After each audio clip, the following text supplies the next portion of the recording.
एक कहावत है, घर का भेदी लंका ढाए। यानी जब कोई भरोसेमंद धोखा देता है तो नुकसान बहुत बड़ा होता है। नीट यूजी पेपर लीक के बाद से सीबीआई जांच में जो खुलासे हो रहे हैं उससे ये साफ होता जा रहा है कि कैसे पेपर लीक एनटीए के अंदर से ही हुआ है। खास तौर पर पेपर में आए केमिस्ट्री के सवाल, जिसने एनटीए पर छात्रों के भरोसे की पूरी केमिस्ट्री बिगाड़ दी है। एक रिपोर्ट के मुताबिक गेस्ट पेपर में केमिस्ट्री के सवाल असली नीट पेपर से 100% मैच हो गए। केमिस्ट्री का पेपर ही वो वजह है जिसके चलते एनटीए ने अपने अंदरूनी मामलों की जांच की और फिर लीक के सोर्स का पता लगाया। सूत्रों के मुताबिक एनटीए ने पहले अपने स्तर पर जांच की, फिर केमिस्ट्री का पेपर बनाने वाले और उसका ट्रांसलेशन करने वाले लोगों की लिस्ट सीबीआई को जांच के लिए सौंप दी। 3 मई को नीट की परीक्षा हुई थी। इसके बाद एनटीए को सीकर के एक टीचर ने पेपर लीक की सूचना दी।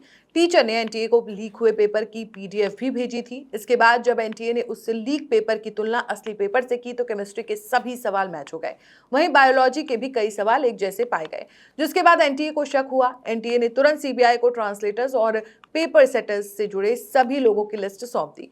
इस लिस्ट में 26 से 27 लोग शामिल हैं। इनमें से 24 लोग ट्रांसलेटर और 3 लोग पेपर बनाने वाले हैं, जिसमें एक फिजिकल, एक इनऑर्गेनिक और एक ऑर्गेनिक केमिस्ट्री से जुड़े सवाल का पेपर बनाने वाले लोग थे। दरअसल नीट का पेपर कई भाषाओं में आयोजित होता है, इसी वजह से ट्रांसलेटर्स का रोल अहम हो जाता है। एक आदमी अंग्रेजी से दूसरी भाषा में पेपर का ट्रांसलेशन करता है, जबकि दूसरा उसी भाषा से वापस अंग्रेजी में ट्रांसलेशन करता है। ऐसा इसलिए किया जाता है ताकि किसी भी तरह की गलती की गुंजाइश ना हो। असल में इस बार नीट परीक्षा के लिए पेपर सेटर्स और ट्रांसलेटर्स को जनवरी में ही चुन लिया गया था, लेकिन अब जब इतना बड़ा पेपर लीक सामने आ चुका है तो दोबारा होने वाली परीक्षा से पहले एनटीए किसी भी तरह की चूक नहीं होने देना चाहती। ये इसलिए भी हो रहा है क्योंकि सीबीआई ने पिछले हफ्ते पुणे के एक रिटायर्ड लेक्चरर पीवी कुलकर्णी को गिरफ्तार किया था।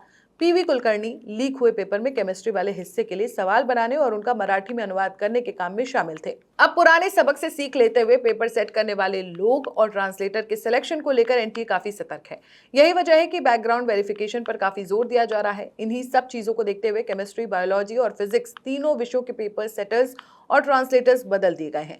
एक नई टीम तैयार की गई है। इसके अलावा परीक्षा की विश्वसनीयता सुनिश्चित करने के लिए एजेंसी मौजूदा एसओपी पर भी काम कर रही है।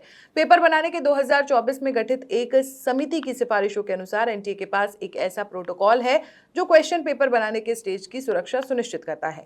पेपर ऐसे रूम में बनाए जाते हैं जहां इंटरनेट नहीं होता। साथ ही पेपर बनाने वालों को अपना फोन और लैपटॉप ले जाने की भी इजाजत नहीं होती है। तमाम सवालों के बीच अब एनटीए में अंदरूनी और अफसरशाही के लेवल पर भी कई बदलाव हो रहे हैं। एक टीम बनाई गई है जिसमें पहली बार चीफ टेक्नोलॉजी ऑफिसर यानी सीटीओ जैसी बड़ी पोस्ट भी बनाई गई है। इस टीम में एक सीएफओ और एक जनरल मैनेजर ह्यूमन रिसोर्सेज होंगे जो डायरेक्टर जनरल को रिपोर्ट करेंगे।